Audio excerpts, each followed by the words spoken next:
This is Damian Macy, and I'm representing Friends of the Marshall Public Library in our oral history project. Today I have with me Becky Clements, and she is not originally from Marshall, but she's a representative of a Marshall resident who's been here now for quite a while. And with that, we'll hear what her history is. So Becky, you're on. Okay, I was born in Terre Haute, Indiana, and my parents were Paul and Betty Dean, and I have two other sisters, and they still live in Terre Haute. I have roots in Marshall. I have a great aunt, Claire Baird, who was from Marshall, so I visited Marshall when I was young. And then also my husband's family were from Marshall.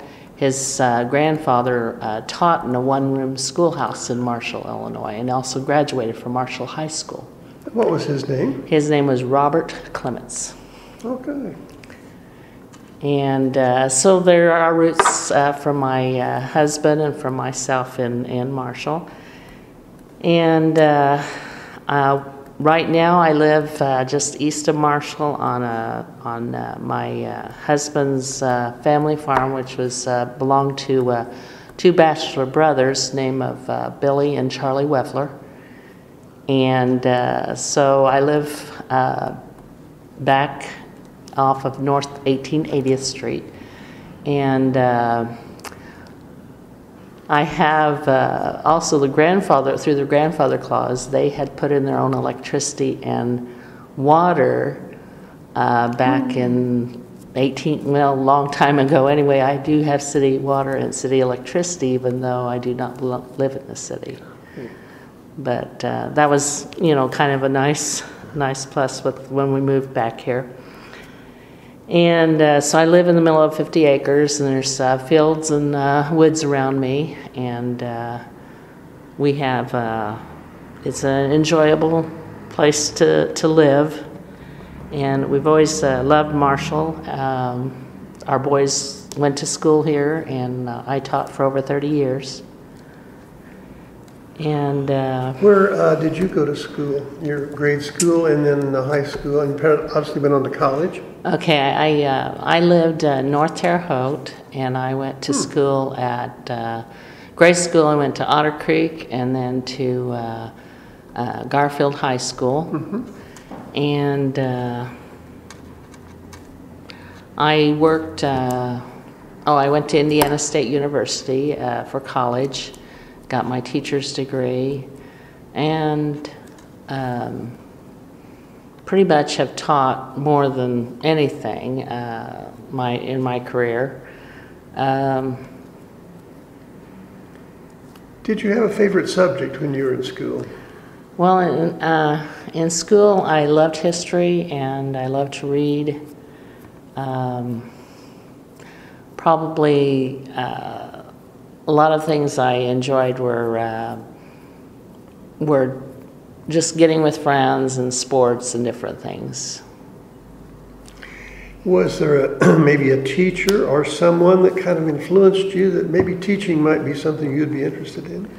I think I had many teachers that influenced me. I know that in junior high there was Mrs. Sullivan who, she taught science, but she made it very interesting and intriguing. A lot of my teachers were good. I enjoyed helping other students at times when I was growing up. I babysat a lot, and so therefore I kind of geared myself wanting to work with children. So. In growing up in the Terre Haute area, how does that neighborhood change maybe that you were in and versus now? The Terre Haute area, I know, of course, downtown has had tremendous changes. Yes, I'm sir. not sure about where you live. Where I lived, when we moved from, we lived on Markle Street when I was growing up first. It was a small neighborhood off of Park Avenue. And then we moved when I was about, I think about 5th grade, we moved over to a neighborhood that was starting to grow, and we had about 15 houses starting out in the subdivision, which has grown into hundreds of homes now. But at the time I was growing up, there was still a lot of open area, and so I really enjoyed that type of feel of being in open spaces. So elbow room. yes. So but I have stayed in contact with a lot of friends. My mother still lives there in the subdivision, and so it was a nice place to grow up. Do you care to mention your mother's name? My mother's name is Betty Dean, and she is living. It was called Howard Subdivision at the time, and I believe and at the time the north end of Terre Haute had stops for the roads. Now they're named roads, and so she lives at the end of North 13th Street, and it's a really nice area of Terre Haute and the north end. I also did student teaching at the north end of Terre Haute at a Rio Grande elementary school off of the Rio Grande Road. And what grade levels did you teach? I taught second and special education. Okay. Did you have a direction that, boy, that's really what I want to do? Maybe when you were in college? Well, I was in college. I got my master's or my bachelor's degree in early elementary education, and then I also got my minor degree in special education. At the time, I just wanted to work with children. I didn't gear myself to any specifics, but when I did interview, and my first job was in special education. And I was the type person that always was out there trying to better myself in learning whatever I could. I went back and got more education in special education so I could further that, and I got my master's degree in a reading endorsement, which helped me to teach a class that was specifically geared for reading, and at Marshall I taught 7 years in it was called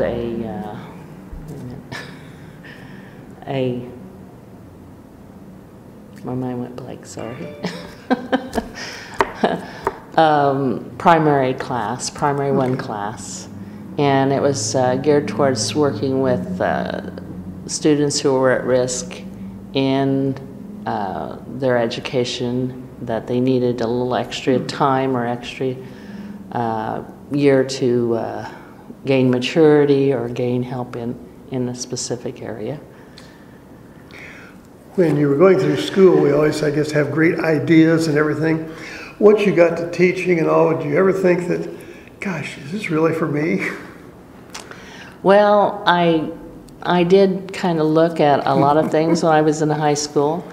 I knew I wanted to travel, and I had looked into even becoming an airline stewardess at one time. I also looked at veterinary school because I loved animals, and those particular, I even looked at nursing at one time, but that was just a little bit more than I wanted to do at the time, and I just stayed with the educational area and worked with children then.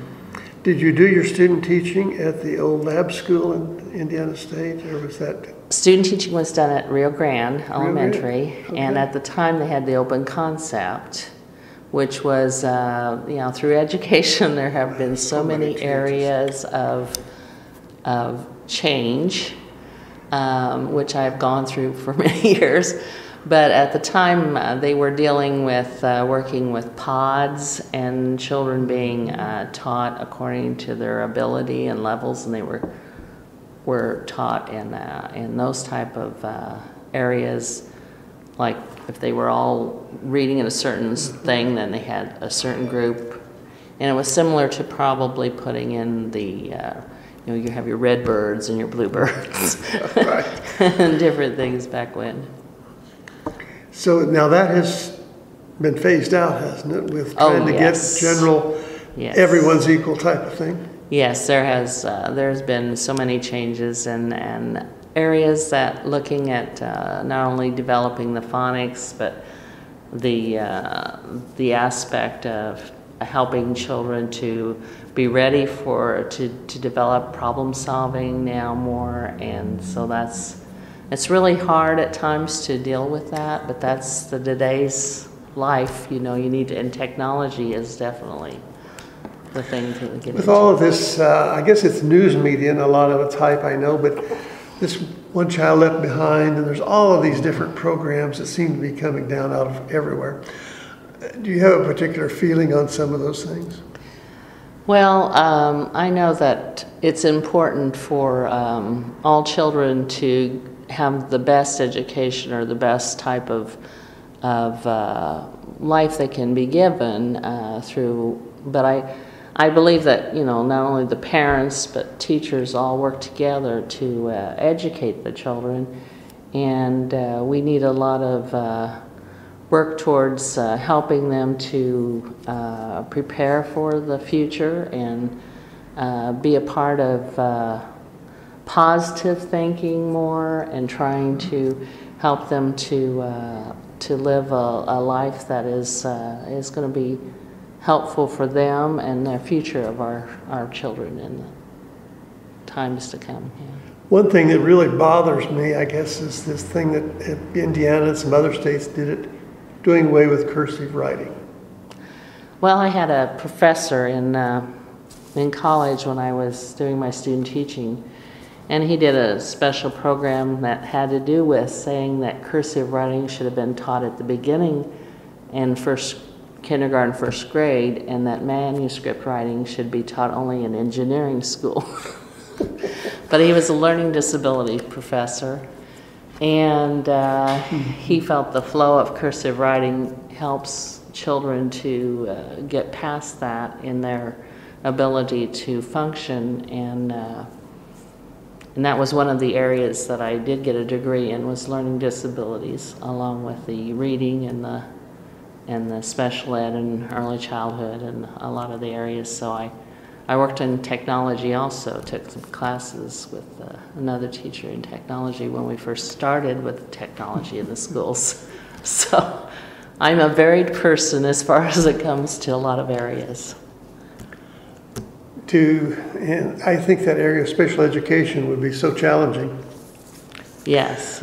Where I guess the area of computers and the use of them, computers in school anymore has just exploded literally in popularity. Do you think all of that is good, or is there some negative behind that too, of maybe not sitting down and reading a book or writing something out on their own? Well, I think technology, sometimes I wonder if children are not innated with this technology. I have 5 grandchildren under the age of 7, and they seem to gear towards working, using iPhones, and they can do so many things even at age 2 and on. It seems like they are more geared to, and there's so many toys out there that are geared towards technology.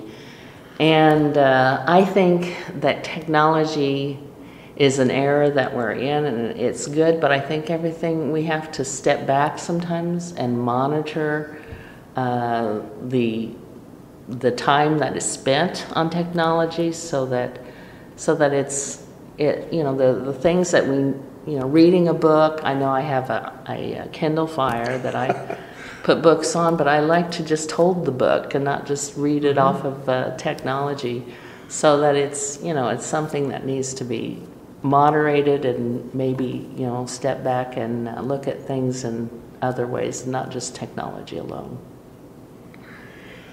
going back to Indiana State and all, and that school has changed so much in the last few years. Yes. Do you think you'd care to go back to school there today? Actually, I do work at Indiana State part-time. I am an usher.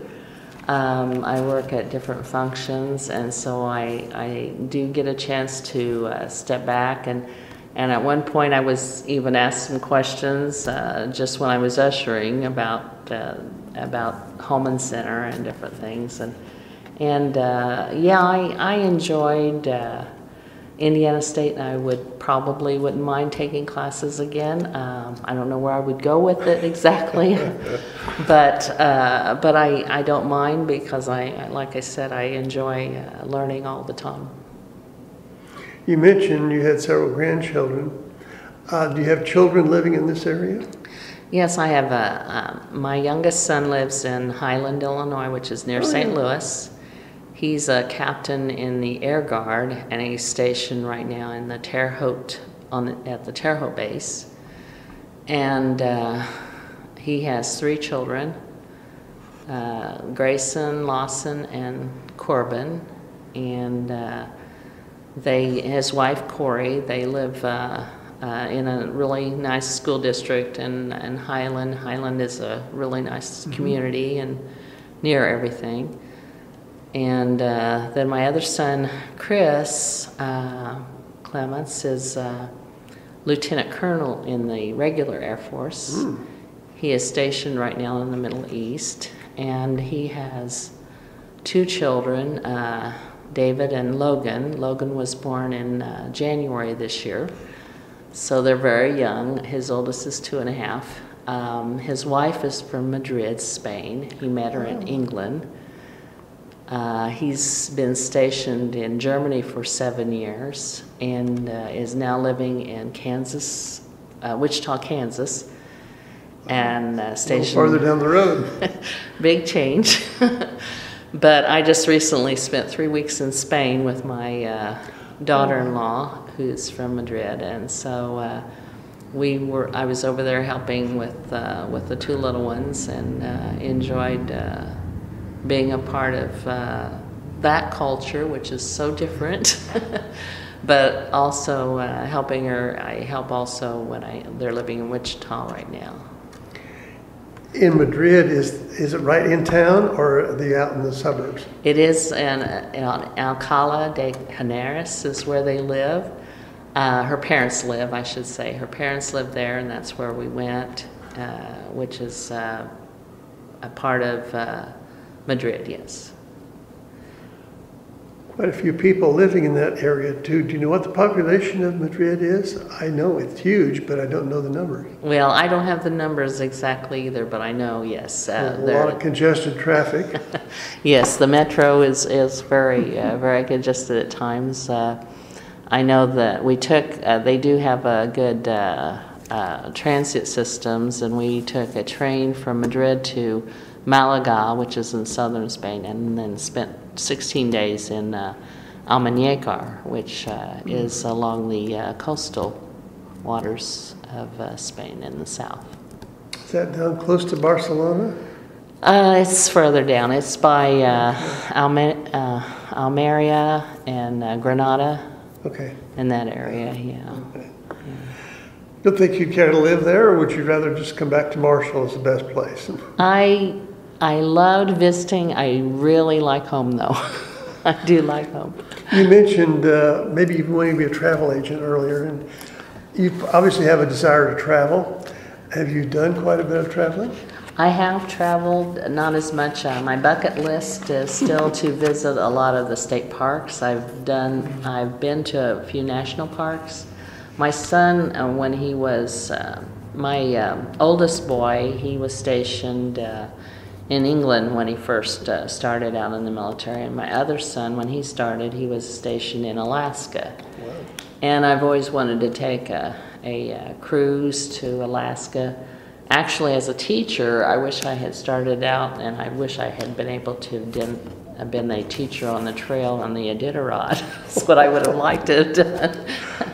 But that's not going to happen now, but it would have been fun. That's the type of things. Yeah, I like to be an adventurer, So on your bucket list, is it mostly travel in the United States then?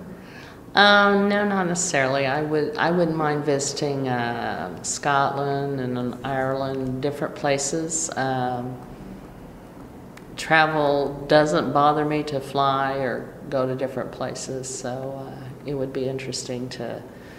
But really, you know, the United States has plenty to see, so Wonderful. I would be happy just to be around in our country right now. Do you think you'd ever feel uncomfortable in traveling to some places? I think our world today is such that it is hard to be comfortable anywhere we are.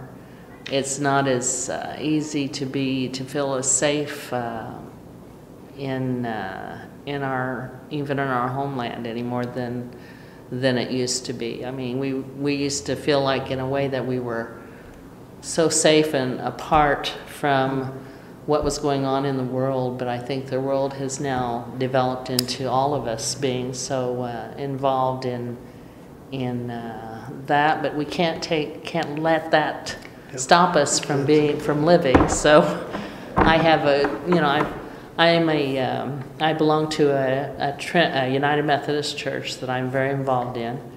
And so the church, I have a good Christian basis and believe in Christ, and so I feel like our lives are surrounded somewhat with that and what we do. So you cannot fear what's going on in the world, other than Something can happen any place. Yes, anywhere. When you were a youngster, did you have a hobby or anything that was really maybe even brought into something you participate in today? Well, one thing I've always enjoyed and I'm notorious for taking pictures. I love photography, and so I have developed that quite a bit, and to now if I was to go through pictures that I have at home, it's unbelievable. And I love to take pictures of not only people, but I also like to take pictures of animals and different things that happen throughout that I come across. And I particularly like to catch moments of not set up. I like it to be just a natural moment. Do you take videos or still? I take a lot of videos, and I catch a lot of my grandkids in videos and do that a lot. You mentioned taking a lot of pictures. Are all of them dated and labeled? Oh, no. We're all guilty of that, seems like. Yeah, I am what I would, there was a lot of terms that were used when we were in education. And one of the terms was global and analytical. And a global person is a person that can be in all things and have kind of like piles of things and be able to live in that surrounding and be able to find things in that type of thing. And then you have analytical, which is people that have to have things in order and specific and if a person, like some teachers who found that they were analytical, had to have a certain eraser that erased it completely so that when they changed things, they didn't like change it all. And global, you don't mind that all. And so I was kind of a little bit more global than analytical, a little bit of each, but not as much. So I can handle that, but I wish I had, there's hopefully a time that I will be able to. Now, are you still teaching now? No, I retired in 2012. Okay. And I have since been able to help my sons with their children and help my family more. You're always told that when you retire, you get to do what you want to do, what you can in your time, but yet you're just as busy, if not more so, than you were when you worked. So So it's You're just finding that true then? Yes, very true. Yes. Do you have any trips planned? Is going back to the travel thing? I'm going to be traveling to Wichita, Kansas again, and helping out. My son should be coming back from his deployment in September, and so I will be able to be there for them. And nothing as far as I've been to Spain twice this year, and I was in Germany 3 times. I've been to England. And my son was married in Spain in 2002. So I've done a lot of traveling throughout the years. My husband passed away in June of 2001. And I am sad, it's sad that he's been gone so long and he's missed out on a lot of our lives. But he was a great person to have known and to have enjoyed being with. We had his family had a dog and suds in West Terre Haute for years, and then I thought so. we had a restaurant in West Terre Haute, or not a restaurant. Well, we had a restaurant also, Clements restaurant, but we also had a fruit market called Clements Fruit Market for years, and. When we sold that, my husband got a job at Sears and worked there until he passed. But he was a type of person that was very people-oriented and met a lot of people through his business. You mentioned a love of animals. I bet you had a pet about there all the time. But you go way back to memories of childhood. Yes. I always had at least a dog and a cat. Always looked out for them. I know we had a cat named Black Sambo. And he was a cat that, when you play rough with them, they're going to turn to be a little bit mean. And I was constantly trying to save him from being taken away. But I also got into, we had fish, we had hamsters, and all the way up to a horse and goats. Yes, and always had to have something, yes. Do you have a pet today? I have 2 cats now. I did we raised over 50 registered collies at one time. And had 2 registered collies up until the last one. She passed away this year, and she was over 14. And so I had, I've always had a interest in animals. And when I see these Pet Saver puppies and all on television, I just melt down because I love animals too, and I think, I'd love to have one of those, but I guess not. Not at this point. We've always had a dog, but not anymore. Obviously, you've lived in Marshall for quite a while now, and it's home. But do you have some early memories of maybe when you first came to Marshall, some of the early reactions you had to the community, or maybe changes that you've seen? Yes. When we would come and visit my it was a great aunt of mine, but my dad's aunt, Claire, we would come in, and I remember Tasty Freeze when it was here, and the Kentucky Fried Chicken, and I believe I played at the Old North School before it grew larger, and so, there was a lot of changes that had taken place throughout the years that before I moved here, and then once I came, yes.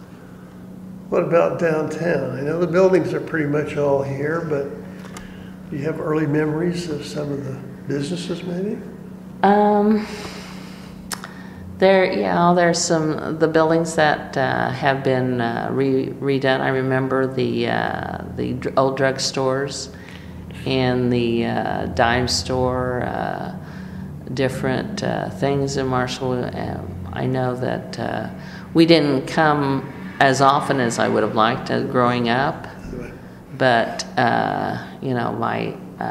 Marshall is such a great town to be a part of and live in, that the changes that have taken place, I know, have been great. I just noticed that a photography person that I know, he's not in the business anymore in Marshall. That I just found that out, so I'm kind of sad about that.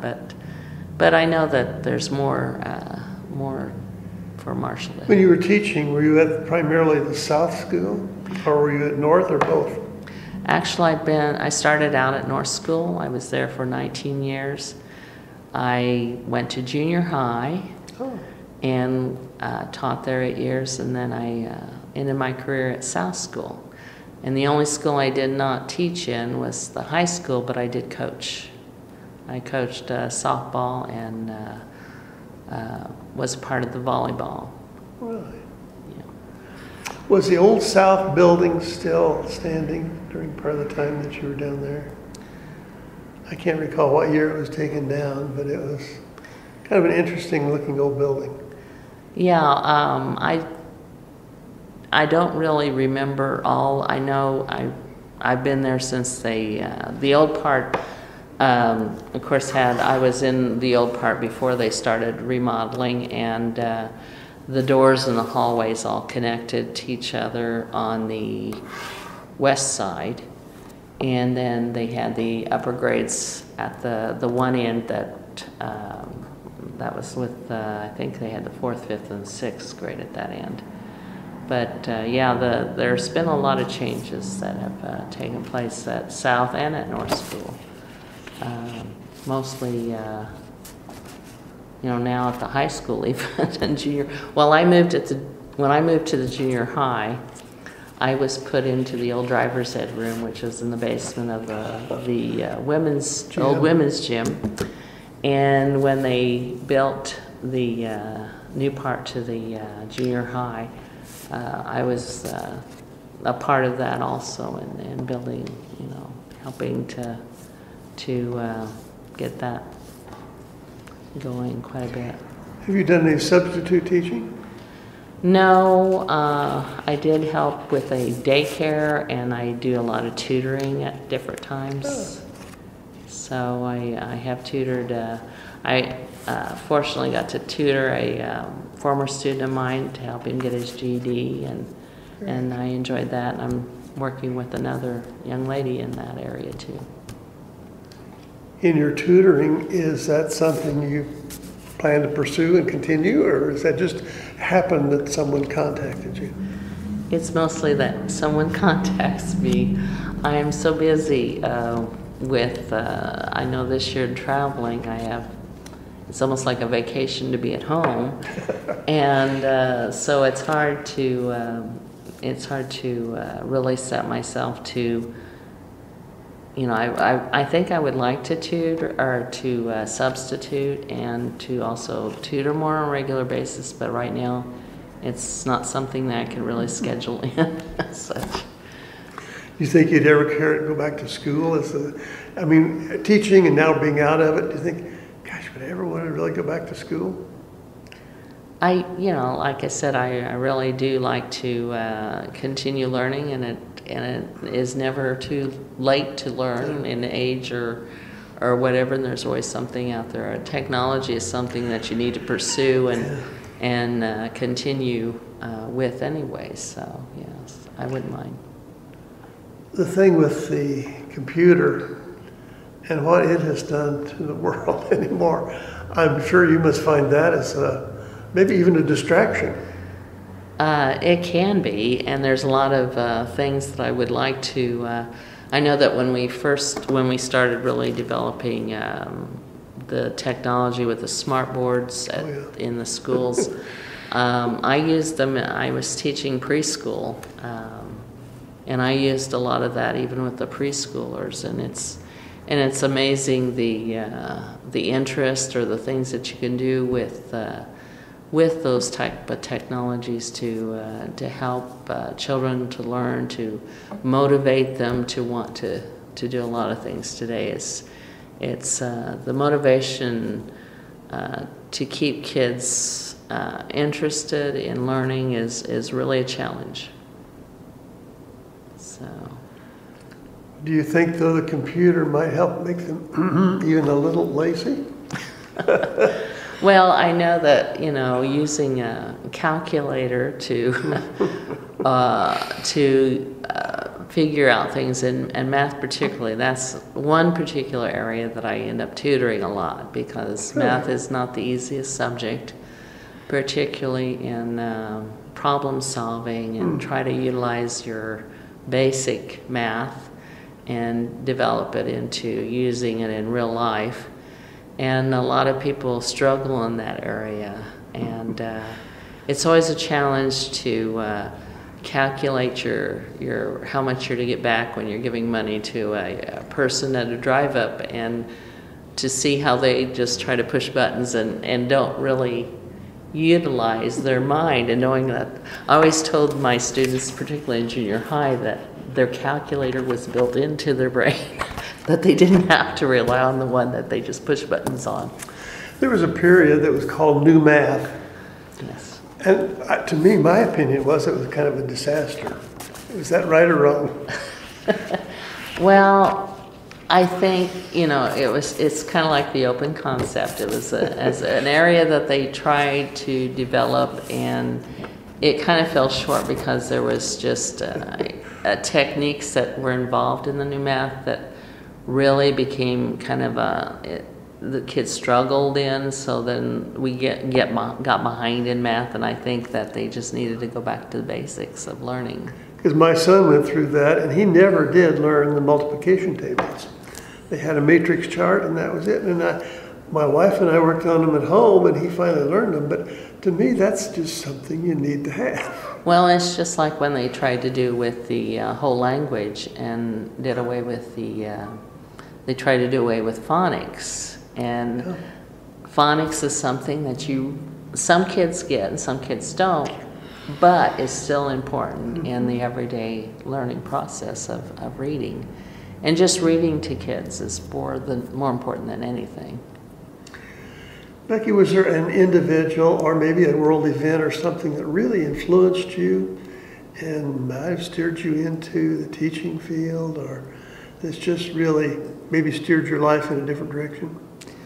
Well, in the area of history, which I was interested in and enjoyed, and geography even, when I read about historically, like Abraham Lincoln and different ones, I am so involved in how education in their lives was so important, and how I think just knowing that I wanted to work with children, and knowing that education was a field that I could do and I felt comfortable with, that seemed to be the most influence that, yes. Is there any world historical event that you just remember so much, or that might have been such an impact on your life?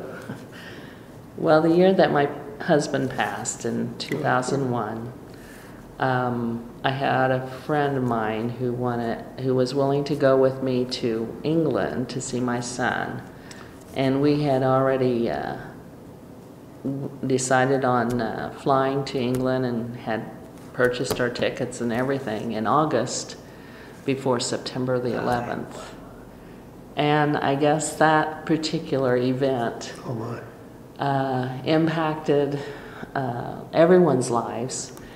And a lot of people were kind of like, you really going to fly? And we were going to be leaving at Thanksgiving time in November after that happened. And that's when we had decided to go. And we still went. I was wondering. And it was okay. And we had a nice time in England preparing a Thanksgiving meal and for my son and his friends. And we were in Newmarket, England is where we were. And we stayed in bed and breakfast places in Cambridge. And so the travel time in England was great. And she was willing to drive a car that had it was a stick shift on the left side of her because she's on the right, driving on the wrong side of the road, which was wonderful for her to. And I hope, if it's okay to mention her name, it was Candace Elmore. Oh yeah, I know Candace. And she had been in the military as a child and had wanted to visit England again, so we got to visit England together in 2001. You didn't come back speaking with this English dialect then, did you? No, but we did get to, at the time that we went, the Harry Potter movies were coming out on movies. And so when we were in England, that was kind of a neat thing, and we got to, that's when we started reading the books, and of course seeing, when my son first, when I planned to go to England, it was funny, a lot of the terms in England are different from ours. And he would say he'd said something about going on the tube to London, and all I could think of was a water park with a tube going, and I thought, how do we get to England that way? And the tube is the subway. So it was kind of interesting learning the terms. That you learned what a lift is? Yes, yes. How about a self-catering apartment? Or the water where the bathroom is, yes. Those are. Anyway, that's part of the fun of visiting. Oh, yes, yes. We've all got so many of those new modern conveniences around us. Becky, is there something that you say, I just could not live without that? Oh, my. I really don't know that. I probably my kids would say television, of course. And, how did we live without cell phones? That's just an amazing 2 tin cans and a string. But, I've never had a dishwasher. And, there's a lot of things. I wouldn't mind just going back to the times when we had things so much simpler. Didn't have quite so many repair bills either. Correct. If you were, again, say when you were in England, and someone asked you where you were from, and you said, I'm from Marshall, Illinois. Where's that? And what's that all about? What would you tell them about our community and why it might be an interesting place to visit? Well, usually you have to go with a place that's closest, and we go with Chicago, of course. And I would just tell them, that I live south of Chicago in a small community that's very nice and has a lot of open space.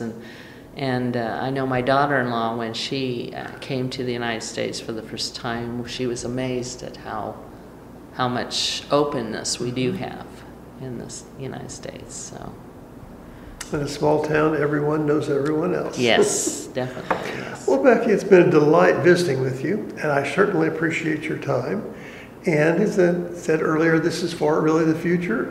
Everyone has a story to tell, and you're going to be a part of Marshall's history. Well, thank you. And we appreciate you taking the time out and participating in this with us. It's been a really delight visiting with you. Thank you. And enjoy that retirement and keep traveling. Yes. I'm sorry I didn't always keep going.